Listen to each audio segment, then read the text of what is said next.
Austin, it's going to be great. Welcome to the Leaders Who Care series. I always want to say Austin Powers. I'm sure you've never had that before. Um, but welcome. Most of the times when I call a call center, yeah, Mark, most of the times I say Austin Fowler and they say, what? Austin Powers? It's like, yeah, I get it a lot. I figured as much. Well, Austin Fowler, we're excited to have you here and prove to the world that you are a leader who really cares. I already know, but now we're going to prove to the world that you are, and have some fun while we do it. So, best place to start, as we always say, is if you could briefly introduce yourself. However, I always have to make this qualification, especially for men, especially in the United States, not your job and all that stuff yet, but where you're from originally, where you are now, what you want to say about your family, maybe something you've never told the world, you want to reveal it now. That's always interesting if people come up with stuff. Share about you. Sure. So I was born in Melbourne, Australia. I spent most of my life there. I still spent most of my life there. I never planned to leave Australia. I loved it there. I had my whole career set up there, and my initial career was music. So I was a musician all the way through university. That's how I paid my way through. Um, I finished a PhD in quantum computing and discovered that I just qualified myself for something where I had a 1 in 4 chance of work in the country. And if I got work in Australia, I would have been considered a failure. I needed to leave the country and get work elsewhere to prove that I knew something. So this was a shock, but like most shocks in life, you take your lemons, you turn them into lemonade. It was the best thing that ever happened. I went to Canada, spent 4 winters there, had an absolute blast. Ice Where in skating Canada? on frozen lakes. Well, we were in Kitchener-Waterloo, so about 90 minutes west of Toronto. Yeah. They have an Institute for Quantum Computing there at the University of Waterloo. And, you know, it was a magical time. Single, had my own little place, had my skates, we skied. It was just wonderful. So, uh, that was the beginning of how I got started in quantum. And along the way, it's always been a case that I looked at myself and said, hey, super lucky. So how can I spread that around? And that was where I found Opportunity International while I was still a Well, I'm going student. to pause you because we're going to get into Sure. Opportunity International. I want to talk about a little bit about family, parents still around, Yeah, and all they that. are. So I'm lucky enough to have my both my parents still. So they're coming up to 80, but they're in excellent health. They bike ride, they travel. So hopefully I get blessed with those same genes and I'm still here many decades yet. Two brothers, older and younger, they both have their own families, extensive family in Melbourne, big family in Melbourne. No family in the States. So we are the first migrants to the States in known history. And that known history goes way back. One of my uncles traced our family history back 1,000 years. So to the best Wow. of our knowledge, we're the first ones in the States. So Now, that's cool. And you have nieces, nephews, anything like that? many, yeah, yeah. So my older brother has 3 sons, a younger brother has a daughter. My mother has 2 brothers, my dad has 2 siblings, and yeah, they all have kids. So we have a big family. Family gatherings are Well, quite big. super cool. And it kind of leads me to, and I love asking this part because I've found over the years that the thread that happens from how we are as a kid is quite interesting. It's not like most times a straight line, but it's interesting how it happens. So, what were you like as a kid or a teenager? Were you playing Monopoly? Or did you do the lemonade stand entrepreneurial thing, or were you into movies? What'd you do?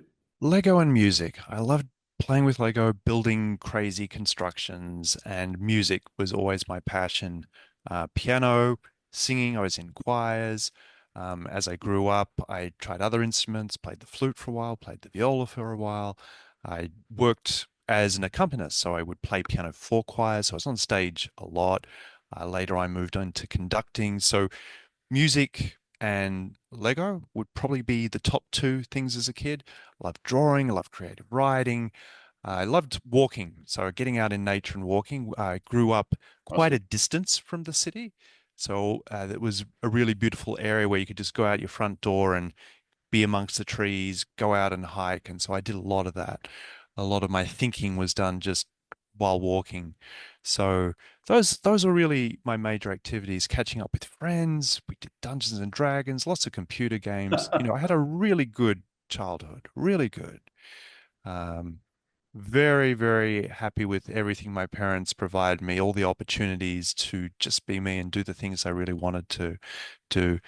They did the usual rounds. They exposed me to hockey, they exposed me to basketball, they exposed me to gymnastics, and just really gave me a good rounded experience of life. And they're always there to take me to music lessons and hang out while I was at choir rehearsals. And I mean, I had really great family support all the way through. So, to this day, very grateful for the start I was given in life. And it's one of the motivating factors in my life to try to take that wonderful experience and create more such experiences for others. Yeah, no, I think it's fantastic. And we'll get to it. The opportunity to have all those, the impact it does make is significant. Even, and we've talked a little bit about this, even from birth to three, and how much we pick up at that age group. Well, you mentioned a little bit about your journey education wise. Mhm. University of Melbourne, Yeah. pretty good school compared to the Canadian ones. Just kidding. And whatnot, earning your It was the best one we had locally. Yeah. no, it's a good school. I'm just Yeah, kidding. the original plan was, yeah, the it was original plan was very open. I like tech. So I started off and I thought, maybe I'll build computer chips for Intel one day. That sounds like fun. So I studied computer science, computer So were you engineering, actually math, envisioning that? physics, because these are just the things I was, Were you actually envisioning yeah, that that at was the time? initially the thought that, yeah, at the time that seemed like a reasonable sort of general goal. And but mostly I just wanted to satisfy my hunger for learning, right? Really hunger for learning. So computer science, computer engineering, math, physics, lots of subjects, overloaded, high course load, and just ate it all up, loved it. Um, I found through the computer engineering work that, you know, realistically, your life would look like you're one of a team of many thousands. You're working on a very, very tiny thing. And I decided perhaps that wasn't the optimal life I could live. So I started looking a bit further afield. And I spent a lot of time at university, 10 years. So next I thought, well, maybe math. Maybe I'll do research in string theory. That sounds really cool. And I discovered that the most likely life there is you spend 30 to 40 years of your life researching something that is wrong. Is the most likely outcome. There are many different theories, only one at most of which can be right. You're almost certainly going to spend your life on something that's wrong. So again, that didn't seem like a great idea. And at that point, I was a bit stumped. So I took a year off. And then I came back and thought, physics. Let's look at physics. I looked initially at early universe physics. I thought that'll be really cool. Where does the universe come from? Let's do that. And then I discovered it was Just small. exactly like string theory, That's a small right? thought. Where's the universe? Right. Most likely, I mean, there are a lot of different theories, right? And most likely you spend 34 years of your life on something that is wrong. And at that point, I was just lucky. Australia is a small country. Even today, there's only 25 million people on an entire continent, a big continent. But for whatever reason, they chose quantum computing as one of, okay, we can't research everything, but let's research quantum computing. And suddenly it's like quantum computing, computer engineering, computer science, maths, physics, all in one package. And it's like a gift. And it was a perfect fit for me. It's like I can have an impact on the real world. We're building real tech where the teams are small, you can have a big impact. Um, the team at University of California, Santa Barbara, where I was working, was 30 people. So, every team member has a big impact on that group. And it's just, a dream job. And it has been ever since. I've been doing for 20 years now. So, clearly you were an early leader. Our firm was founded on the basis of leaders and organizations can do way better when they're doing good. And clearly you were an early thinker Yeah. and leader about that as you're telling us about how you're kind of plotting your potential pathway there. Um, and you were an early leader in the sense of with Stairway Invest. That actually started out of my philanthropy. So Stairway is later in my journey than Opportunity International. Um, Opportunity International came into my life at a meeting where there were a lot of other people there interested in, how do you do good in the world? Mhm. And someone was talking about the usual way foreign aid is done, which can often be very handout focused, and how much damage that can do when it's done wrong, and unfortunately frequently is done wrong. and how much better it is to work with the grassroots people, the people that are actually really in need, who want to advance their lives, and just give them the tools to do so. So that really resonated with me. Their guiding motto was a hand up, not a hand out. And it's like, yes, these are the kind of people I wanted to partner with and learn more from. And they taught me a lot. They taught me of the idea of people being unbankable. And, it wasn't a concept I'd heard of before, but Mhm. you don't realize that a birth certificate, knowing the day and time to the minute when you're born, most there are lots of people in the world don't know this. They don't even know the year they were born in. They don't have title to the land they live on. They don't have title to the house they have on. They are unbankable. You go into a bank, they'll say you must leave. Forget applying for anything. But Opportunity International would take the unbankable, assemble them in groups, get them insuring each other's businesses, and then that group of educated people can be lent to. Because surprise, surprise, when your back's to the wall, when you're making decisions like which child do I feed today, right? You really want to succeed and you're a good credit risk, right? Contrary to most banks' belief, these are some of the best credit risks you can look for. And now there is an appetite. Opportunity International, over a period of decades, proved that, surprise, surprise, these are very good people to work with. And now local banks in these countries have an appetite to lend, provided they've been packaged the way Opportunity International does. And that packaging is cheap.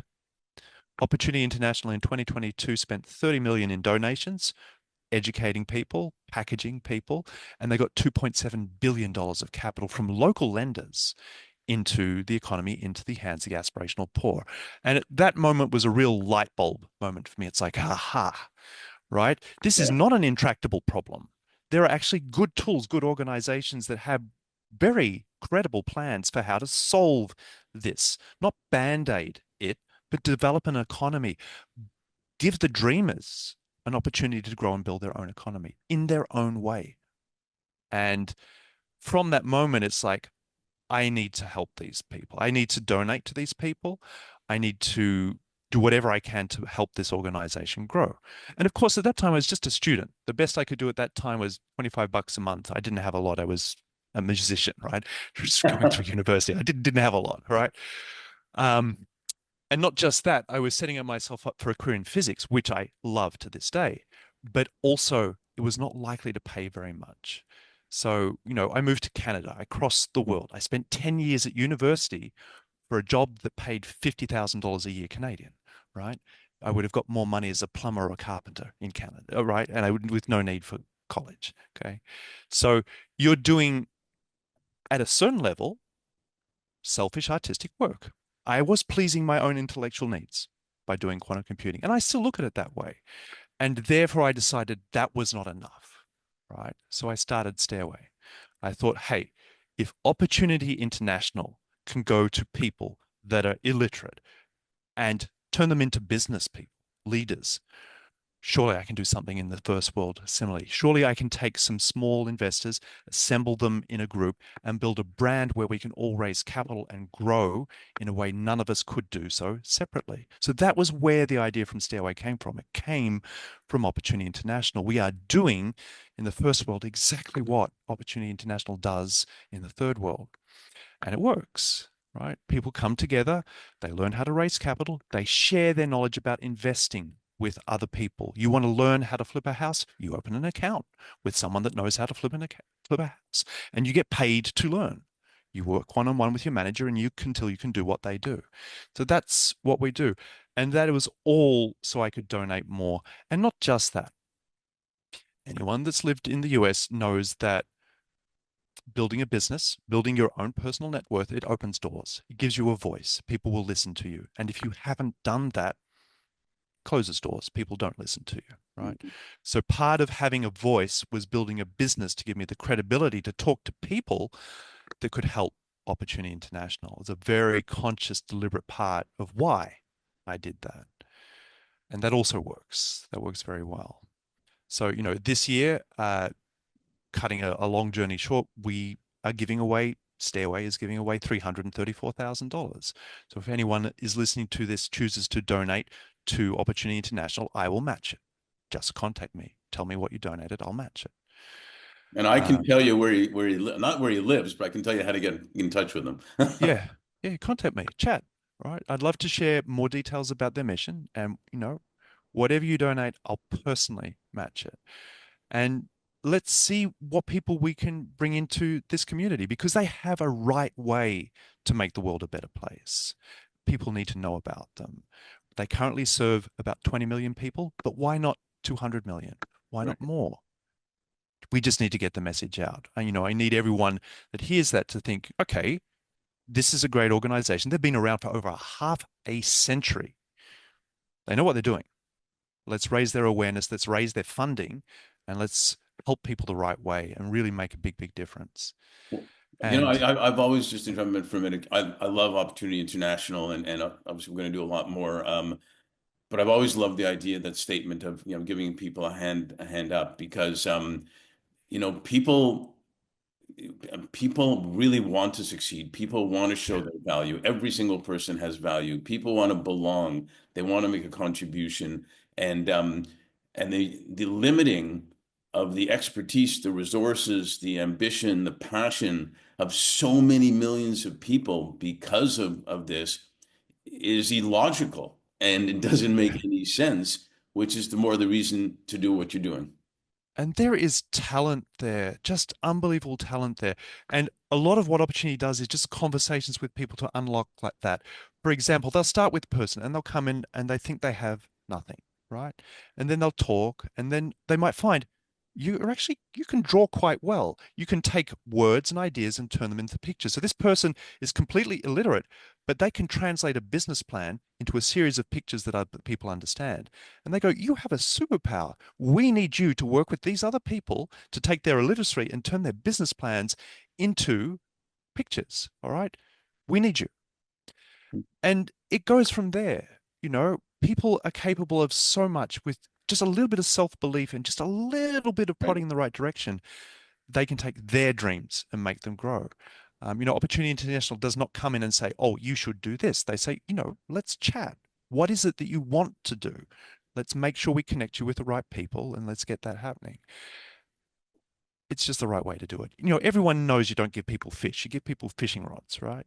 Yeah. Opportunity International is the organization that does that at scale in a manner that respects every individual. And, you know, when I first heard it, it's like, I'm done. I've found my organization. And I hope some people here today also feel that passion too, because in my mind, there's no better person or organization to partner with. Yeah, I love it too. Obviously, and I compare a lot of things to sports. And I've when you're picking a team, and I did a lot of Yeah. coaching. When you're picking a team, and you can tell the ones who are really really really skilled, the top 10% are there. But then there's the others that you're looking for. Who's got the hunger you were talking about to really make the team. Maybe skills are there or not there or not being shown yet because they don't have the belief, but they got the hunger. And you know, it's amazing when you give someone the opportunity and they see that you care about them, which is Yeah. partially where we get the leaders who care from. You care about them, you believe in them, and it's just like watering a plant that they Yeah. just start to go. And what they then bring to, let's say, a team is incredible. A team in a company, a team in a business, a team in a sports thing, and whatnot. And again, I go back to, how do we waste all these? How does it make any sense to waste all these resources and not have a financial group realize that's an opportunity to invest it?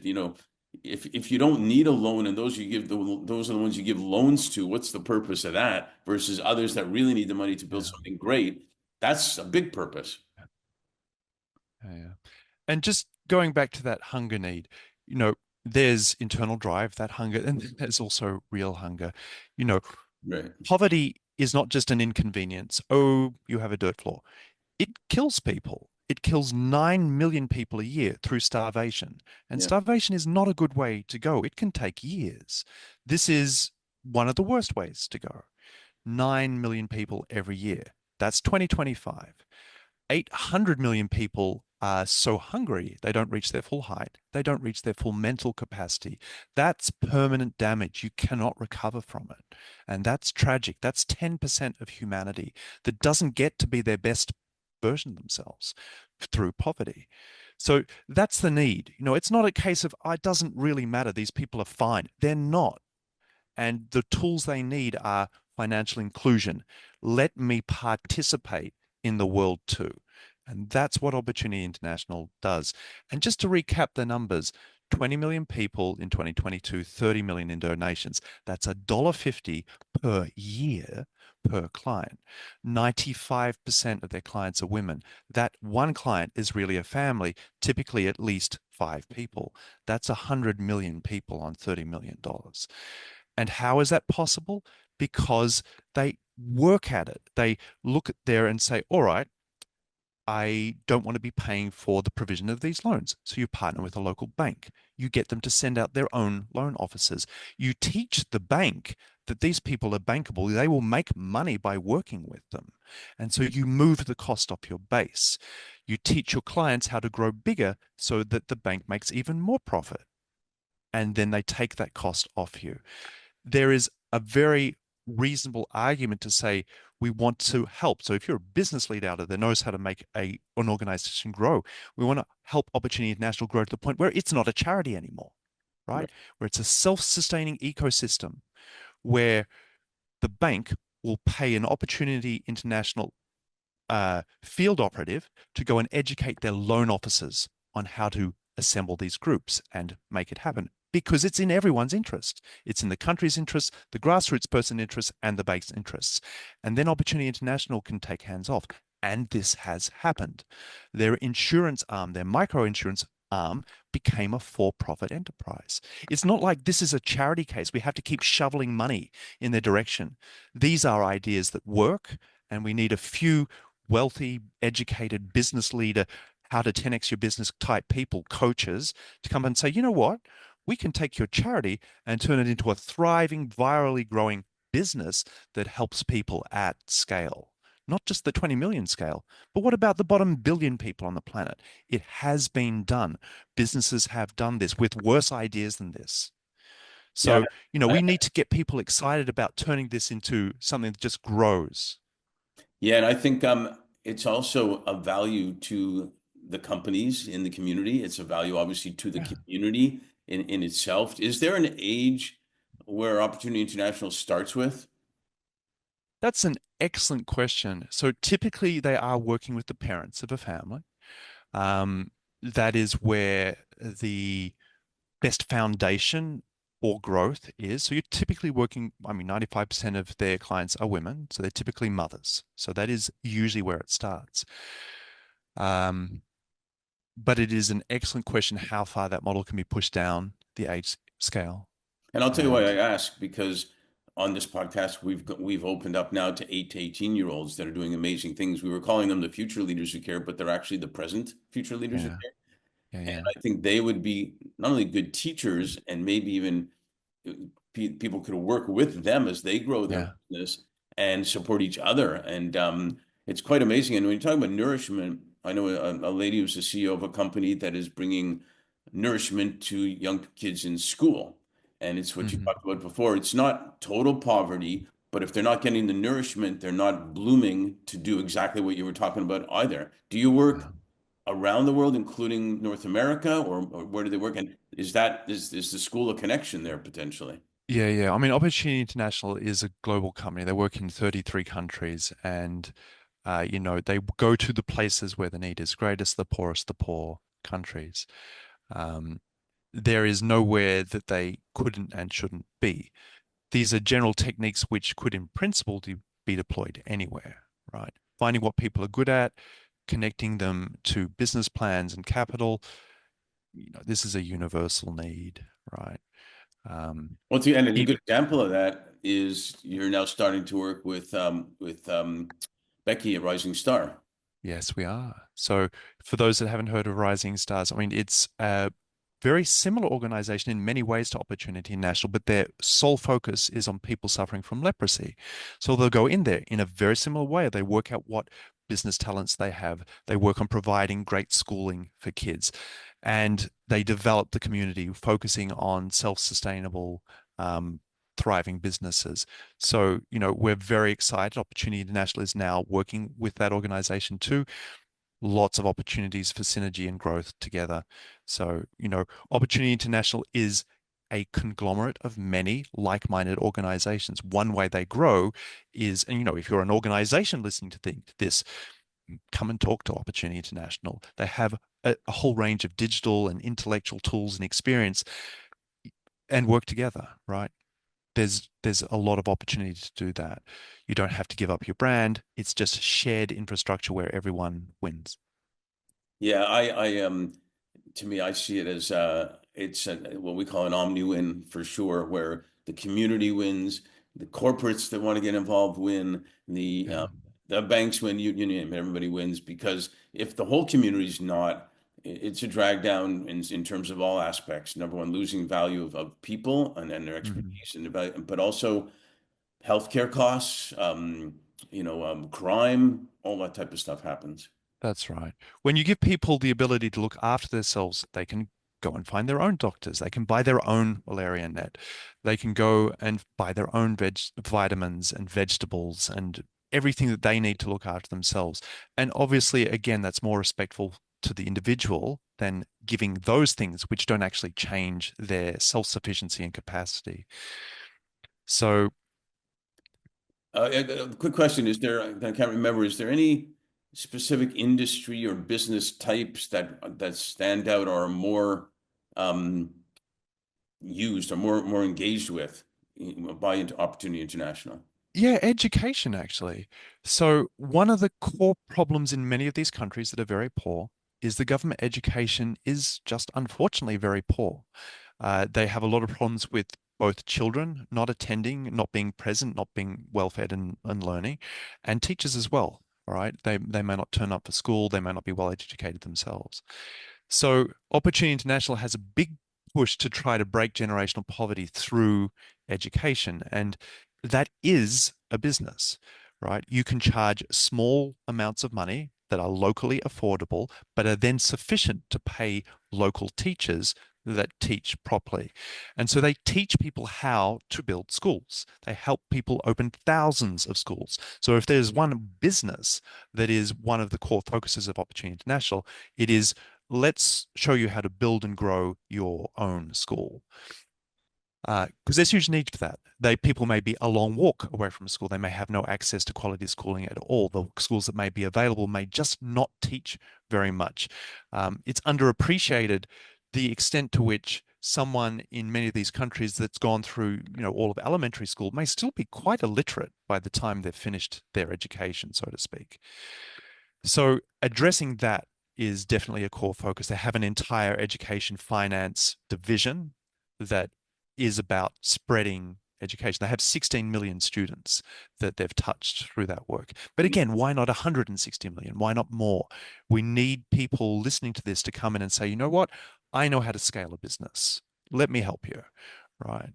So there's no level where I would want anyone to think that Opportunity International knows everything. If it did, after 50 years, we wouldn't be serving 20 million people. It'd be quarter of a billion or a billion people, right? I mean, Google got to a global scale company in half the time.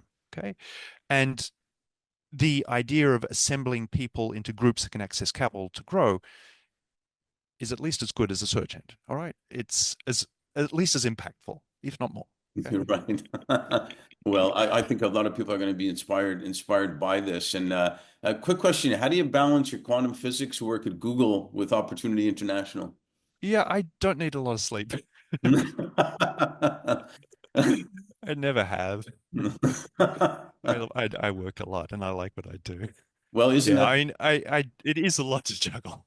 isn't that the key though? Because I don't get more than 6 hours ever, it seems, ever, if Yeah, that. And but to be fortunate enough and blessed enough to love what you do certainly makes a difference. And I think it does. instilling that will just open up the hearts and souls and everything of the people you're talking about that loving life again. Loving basically. life. It's so much, so important. I look forward to the moment I wake up every morning and, it's kind of sad to have to down tools and go to sleep at night, right? I love what I do.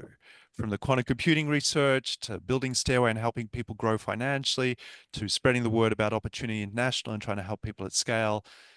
I love it all. So, That, I that, fill my day with things I'm passionate about, and every day I squeeze. It's a gift every day. Yeah, that segues into what you're partially answering. My last question is, or what we always say in LA, we say we want to leave them wanting more so we can do a sequel. So we'll probably have to do multiple sequels here, type of thing. But in 2021, a client told me, describing the year 2020, the pandemic it was the year that flew by slowly, which I thought was brilliant. And Mhm. it feels like it was yesterday still, and yet years ago. So we're zooming Yeah. into 2025 now.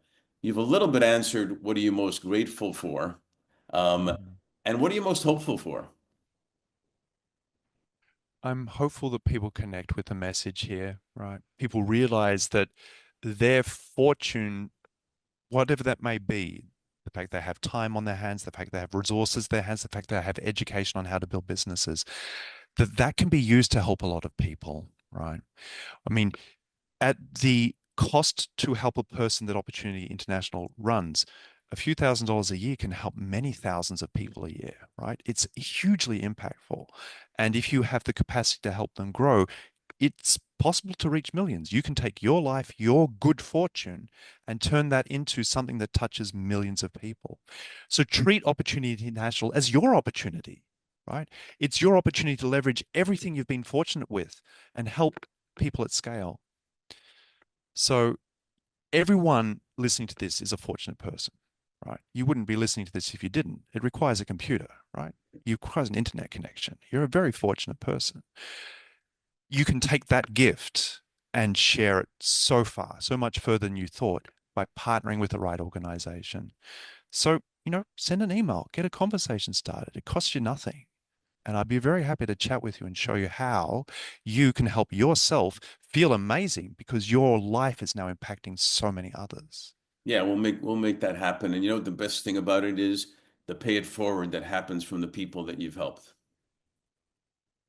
Yeah, absolutely. because So, they've seen what happens with them, um, and they want to pay it forward as much as anybody. the life you touch becomes a life that touches more. Every farmer that becomes successful, Opportunity International does agriculture finance. Every farmer that becomes successful becomes the next educator for their community and the wider community. So it spreads. The business leader that started off with nothing becomes the next person educating the next group. So, it's never a case that you just give a little bit and if you stop giving, it all ends. This is intended to become a self-sustaining movement where we get everyone access to the tools they need to not be living on the brink. Too many people live on the brink, and too many people fall off that precipice and they don't make it through the year. And that should be an unacceptable tragedy to everyone that hears that, right? Yeah. What if it were you? I live my life by the principle of do unto others as you would have others do unto you, right? I would hope that if I had been born in a country where I didn't get to stay at home until I was 28 years old and spend 10 years at university, in a country that paid for my education, I mean, that's spectacular. If I had not been that person, instead I was on the brink, walking for miles for dirty water, the person that could have been me looked back and said, you know what, that's not okay. Let's see what we can do about that. Yeah, I And, summarize. I just hope others feel that too.